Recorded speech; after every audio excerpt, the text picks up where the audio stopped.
Hello and welcome to another episode of the Our Town Hall STEM Careers podcast. I'm Anthony and today I have got with me Paul, who is from Lyndon SGB. Good morning, Paul. Good morning.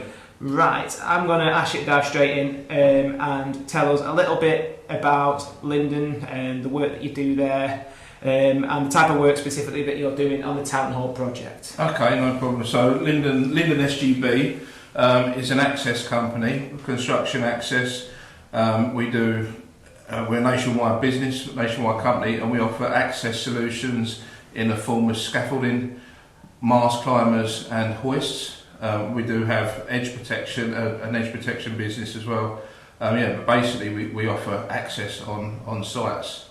Right, okie dokie. So if anyone needs to get anywhere and they can't do so safely, you guys can sort that essentially? Yeah, that's it. Right, okie dokie. Because when I heard, or certainly when I first joined this project and I heard about Lyndon's, I just thought, Lyndon SGB, they do scaffolding, but there's much more to it than that. Yeah, there is, yeah, definitely. Right, okie dokie, fantastic. Right, so in terms of like your starting your career in this company, you said just before press record that you've been with the company 18 years, you said? Yeah. And you touched on the fact that you started as an apprentice. Just talk us through that a little bit and why you got into an apprenticeship in the first place and maybe a bit about how that benefited your career. Okay, yeah, no problem. So I've probably got a similar story like a few. I was a high school dropout, let's say, and I was offered a work placement for 3 months. Not paid, just to work in a company helping out, cheap labour I guess. And it was for a plant company. I knew someone who worked for the plant company, so they got me in and it kept me occupied for 3 months. Right, okay. So I done that for 3 months back in '95. Then the end of that time come, and a couple of weeks later they phoned me up and offered me an apprenticeship.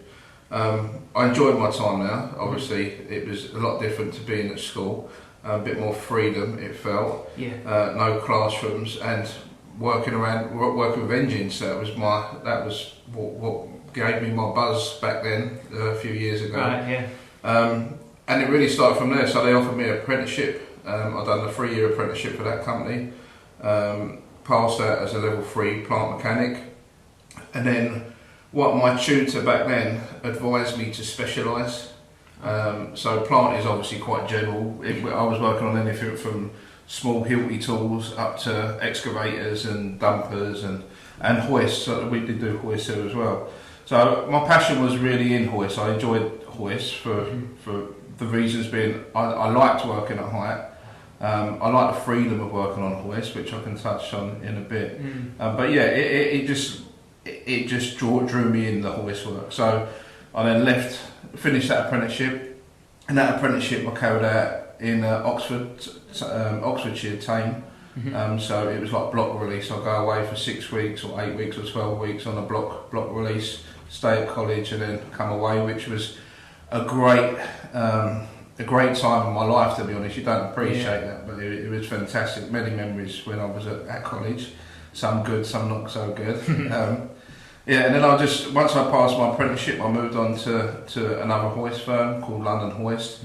I done 6 years there, sort of went from a workshop fitter up to an installer.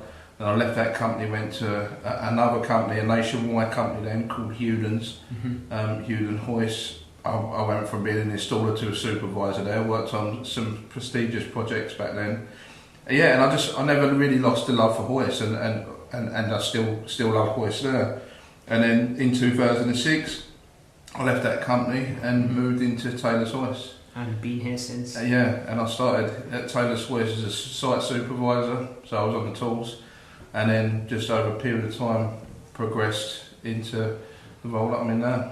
So in terms of like it's like a juxtaposition to school for you, wasn't it? So not being sit there in order to sort of read and listen. To you, the benefit was in being able to just go and get stuck in. Yeah, that's it. I mean, I lost my drive at school. So I wasn't always a school dropout. Up to the age of 11 or 12, I was quite enthusiastic when I was at school. But in the latter years, and whether it's a pressure of exams, I'm not sure. Whether it's outside influences, maybe a bit as well. But yeah, I started not to perform. and it was evident that I wasn't performing. And then the school asked me if I would leave. Oh really? So never realised it worked like that, asking you to leave. So it's probably a little different now. Yeah, again, that was a fair few years ago, so it probably works a bit different now. But it's all worked out in your favour, and the point is you mucked in and you found something that you enjoyed and you wanted to do, and I think that's probably the trick to succeeding in an apprenticeship, isn't it? Find something you want to do. 100%, and it gave me. I mean, life is a massive lesson itself, and it gave me some lessons on. It's not over just because you make a mistake. You know, you can still dig in. It is all down to you. You can make the change if you want to make the change. Okay, brilliant. That's fantastic. Cheers, Paul. So, I'm going to dive straight into the STEM element of this then now. This is a bit that intrigues me most, and probably everyone who's listening as well. So, as always, we ask our guests to go through the S, the T, the E and the M of STEM and tell us a bit about how their work links to it, and this always throws up all sorts of surprises. So, in your own words, starting with the science, how does that link to your area of work? I mean, I suppose it can relate to the science of the body. You know, there's a lot of manual heavy lifting. Some things are on the edge of the guidelines of the weights that you can lift.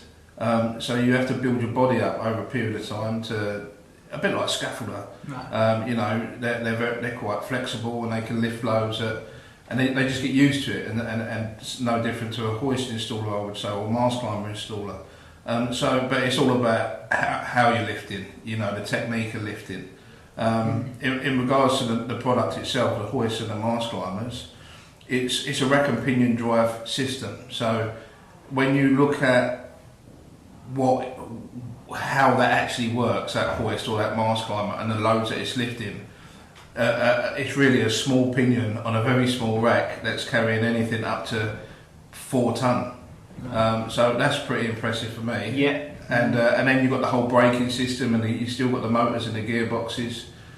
So it's understanding, you know, what oil does for the gearboxes when it's, you know, when the oil's bad, how it can affect the gearbox, why it needs to be changed, the brakes, the friction brakes, how they work, you know, tolerances on brakes, when they start to wear, and a lot of it is how to identify when it's not working as it should be.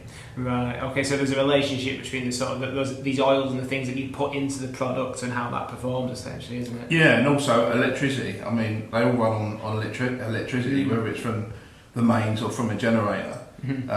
So it's making sure you've got the right power, and if the power ain't right, again, it's identifying. The machine will let you know if there's a problem. It's just knowing how to identify what that problem is. It's a lot like that motor mechanics, then, essentially, isn't it? Yeah, it is. Right, because you're going to get all sorts of young people they'll dive straight into cars and they're interested in cars. That's something that's lasted generation after generation, and they probably wouldn't have the first thought about the fact that there's all these sort of replicable skills from cars over to hoist and so on and so forth, but it all carries over, I'm guessing. It does. I mean, so my as a young kid, my hobbies were cars. I loved cars. I loved engines. So when I went into the plant mechanics side of it, it was a great. I was phasing to hoist really well. When it went into the plant side of it, I was still working on engines and, you know, various engines that do lots of other stuff, not just make it go forward or back, but you know, make the boom work or lots of different stuff. So that was interesting, and then it sort of evolved into hoist, which, okay, it's an electric motor, but it's a motor and it's a gearbox, and so there was I found some similarities that kept me interested. Yeah, no, that makes perfect sense. Excellent. Alright, so the technology element of your work, this is something I'd be curious to know a little more about, is if at all, has that changed, and how has it changed in the sort of that 20 odd years that you've been in the industry? Is that something that sort of stayed the same, isn't improving or doesn't need improving, or have you noticed a lot of development? It's a good question, because some people do ask me the same question, like how has it evolved, and the principles of it I don't think have really changed much. You know, it's been a rack and pinion drive system, more or less. Generally a rack and pinion drive system, 28 years that I've been in the industry, but the product has evolved. Okay. Definitely. So there's a lot more power control, you know, consumption. Better for the environment, sustainability, etc.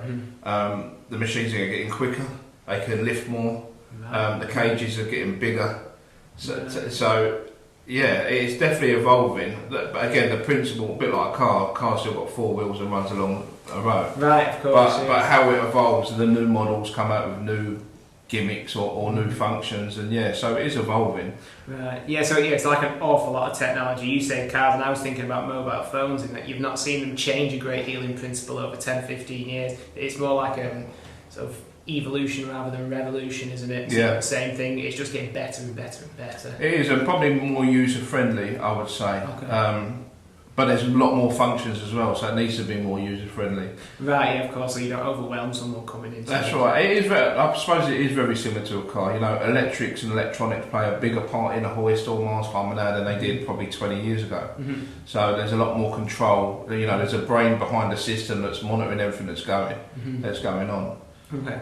So in terms of the engineering element of it then, so this probably harks back to some point, the design of it, but to what extent does your organisation and you yourself get involved in the engineering and design of these products? Yeah, so the design is sort of twofold. You've got the manufacturer's considerations for design when they're manufacturing, building the product, making sure that it meets the relevant design codes for today, because obviously design codes change year after year after year, or over a period of time anyway, maybe not year on year. But so we don't really get involved with that too much, but we do obviously vet the companies that we purchase our equipment from to make sure that they adhere to and meet certain codes that are in the UK. But from a sort of like a temporary works side of things, where one hoist that we buy will probably see 10, 20, 50 projects in its lifetime.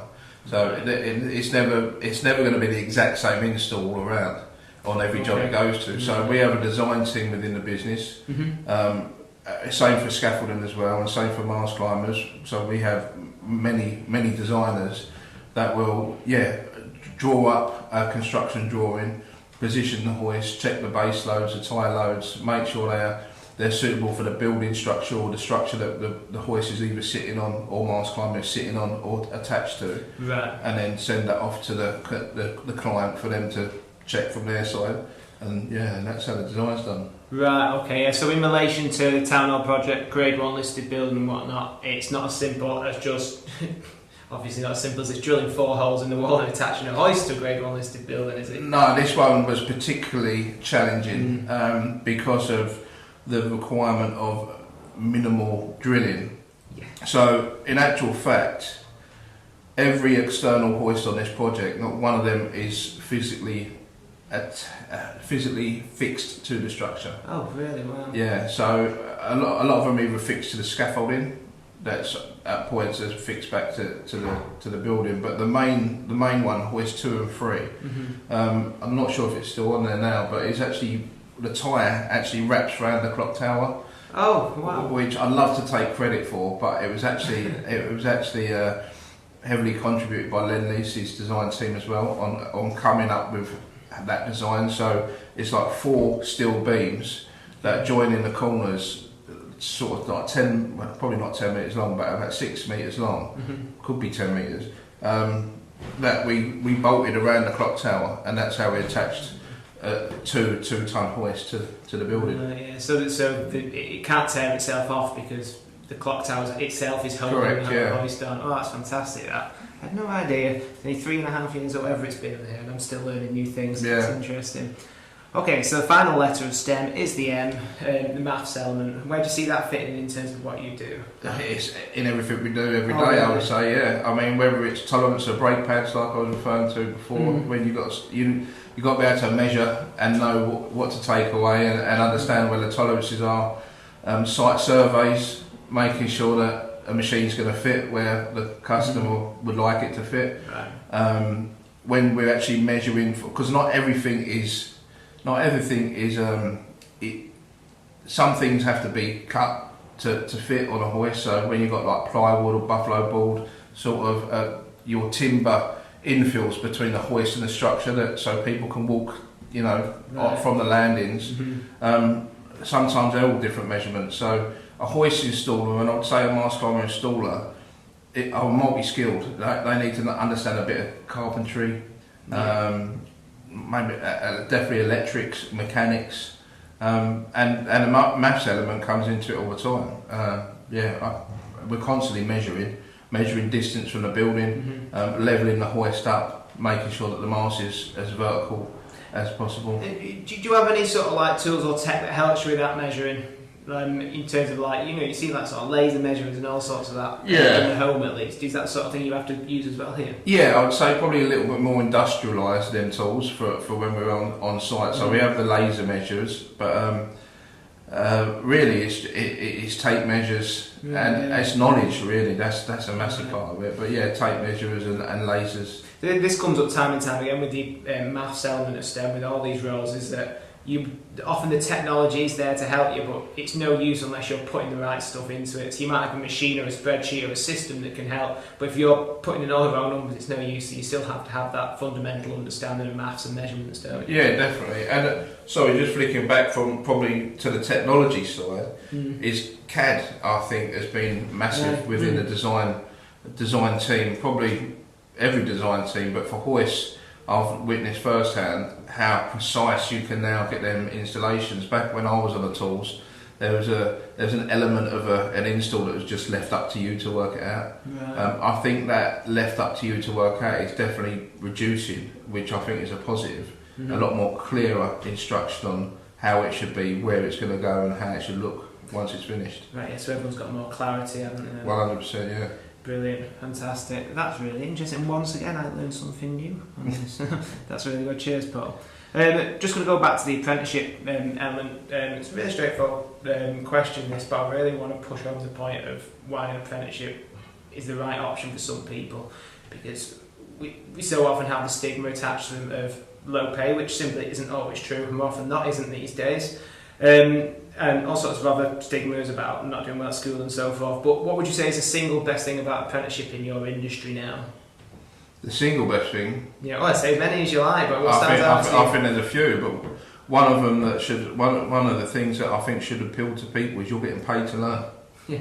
I know people, family and friends that have done gone to university where you don't get paid to learn, and then they try to fit jobs in around their studies. And often it impacts on their studies because, when you get to a certain age and your friends are all going out or they're going on holiday or they're driving cars, like everyone wants to earn some money. So I think the apprenticeship, the fact that you get paid whilst you're learning on the job is fantastic. And for me, it would be the first thing that I would promote if anyone was asking what route should I go down. I think that for me an apprenticeship, I know not every trade or career can do apprenticeship, but for me an apprenticeship is a fantastic option. Secondly, I think it's real life experience on site, in a job. You're not just sitting in a classroom. There is an element of that, or there was with my apprenticeship, but I also I was able to go out into the workshop. I was able to go out on site and actually do the work that I was trying to train to be able to carry out on my own. Yeah, rather than studying it and then having to wait X amount of years to find out whether you can do it or not. Well, yeah, and you get a taster to see if it's what you want to do. Some people go to university, do all that studying and graduate, and then a year in they go, oh, it's not what I thought it would be. I'm not saying that it's not, sometimes that is for people, but that's my view on it. And also, for myself, my apprenticeship years were fantastic. I probably appreciate it more now than I did then. Yeah. But when I look back now, it was 3 years of just, it was great. I loved it. Yeah, that's it. It's taking on new knowledge, isn't it? It becomes sort of gaining knowledge ebbs and flows in your career, and you never stop learning. Yeah, but those sort of like first years are fundamental to everything out there, and it's just day after day of taking on new things and finding out new stuff and meeting new people as well. Yeah, and to be honest, it definitely gave me the foundation even to what I do now. I do still revert back to stuff that I learned when I was an apprentice and use it going forward now. I don't always see that from people that join the industry without doing that back training. Again, we spoke to apprentices who say that all the time, and what we're finding now more and more is that apprentices feel like they're at an advantage for having an apprenticeship rather than a disadvantage, which is something that was perhaps seen as in years gone by. People say, well, actually, I've got my apprenticeship and the experience, so I've got one up on someone who's just gone and studied full time. Yeah. Which is huge, I think, isn't it? Okay, final question. If you could give listeners a good reason, I say one reason again, but you can say as many as you like, why they consider a career in your trade in general, what would that be? Why look into construction, or specifically access and hoists like yourself? Well, construction generally, I think, is a good trade, a good career, because I think I feel like you can progress into many different roles. It isn't just you're going to be a labourer forever, or you're going to be a hoist installer forever. There's a commercial team in every business. There's a financial team in every business. There's a design team in every business. And the apprenticeship normally, I find, gives you a good foundation for any of them, because you start to understand the industry. And understanding the industry, for me, I think it would be key in a construction role. In hoists or mast climbers, again, I can only speak for myself. I love the freedom. I like working in small teams. I enjoyed working in small teams, and I also enjoyed working on my own. And you get both when you're a hoist installer or mast climber installer. I love the freedom of being 40, 50 metres up in the air. It's not as scary as everyone thinks. You're not standing on a tightrope balancing. You've got a decent width platform that you're standing on. And I've got to see some sites that people pay good money to go and see. 100 metres up in the middle of London, looking over the skyline in the summer, is fantastic for me. But I also enjoyed it, maybe not as much in the winter. A bit colder up there in the winter. Oh, I bet. But that's what I really enjoyed. I got to travel all over the country. I've also been to other countries through my career. So. Yeah, and for a hoist installer, mast climber installer, it's very niche. If you walk into a pub and said I'm a hoist installer, I bet 90% of them people wouldn't even know what a hoist is. And it is a trade that is recognised all over the world. And I do know people that have packed their bags and left the UK to go to Australia, go to Germany, go to America, and quite easily manage to get their visas and carry on their career in a different country. Right, so it's that one size fits all. If you can do it here, you can do it anywhere. Our trade really is very similar no matter what country you go to. The regs change, or the country standards may differ, but the principles are the same. And the skill set is really the same. Sounds like you touched on there something, I think, which your role in anything, access or scaffold or whatever, has over most jobs in construction, I'd say, in that you come and you'll install something on site, and then you're off, and then you're elsewhere, and then you're back and forth, and you get to see so much. You're not stuck in a site office for 2 years before moving on to your next site office. That's right, yeah, and I probably don't appreciate it as much as I should. And back when I was on the tools, I probably didn't appreciate it as much as I should. But yeah, I think that was a benefit. I mean, there was a couple of projects I've done in my career where I was on site for like 9 months. And you learn to enjoy it. Well, I did. You learn to enjoy it. You go through a bit of a roller coaster. At first, it's great. Then you get to a period where you're like, I really want to move on now. Yeah. And then you sort of pass that, and then you enjoy seeing the finish of the project, if you got what I mean. But yeah, majority of the projects I ever worked on, you're there for a week, then you go in somewhere else for a week, then you go in somewhere else for a week. And the benefit is you always get good sites, and you always get good sites that are not so good. And if you're on a good site, you enjoy your time there. And if you're on a site that's not so good, you're only there for a week, and then you're moving on. And it spurs you on to maybe get the job done quicker. Yeah, that's it. Yeah, variety is the spice of life. Yeah, it was great. And the people I work with as well, to be honest. Like I said, it's a small team. So you're normally in a team of 2, or now and again maybe up to about 4 or 5. But that's not often. It's normally a team of 2. And you get a bond with the guy you're working with. You don't. A lot of the time, you're not even talking to each other on the top of the machine. Once you get used to working with him, because he knows what you're going to do, you know what he's going to do, and it is very much like you communicate by you just know. You just know what you're doing, sort of thing. Yeah, it sounds like bandmates or something. Your band's touring around the country. I suppose it is, yeah. And I was with these people longer than I was with my wife. During the day or during the week. So, I can't knock it. It's been good to me so far. Construction and hoist or mechanical access. So yeah, I really enjoy it, and I would promote it to everyone. And if you get out of it what you put in it. That's the only thing I would say. Brilliant, excellent. Thanks very much, Paul. Okay, that brings us to a close. If you haven't already done so, come back and listen to some of our other episodes and have a listen to some more insight from other professionals on the Our Own Home project. I have been Anthony Humphreys with Paul from Lyndon SGB. Thank you for listening.